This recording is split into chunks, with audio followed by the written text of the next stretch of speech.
Osurudu mauto kodo julo to wiwapo ni no mianu kunu mi jenukon. Eneo nu enele bio ena anami. Donu mi do se do ogbesi agbasa.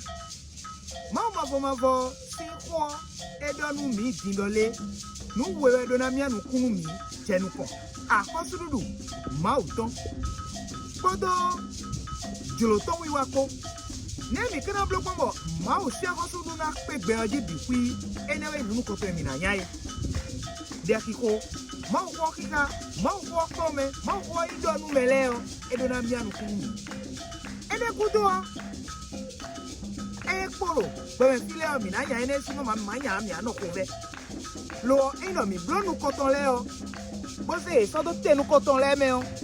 Ma o mavo ena de gbenu mi bona ya una mi kleu. Mati esi o mata izen ka me gbanu kwa tongo 8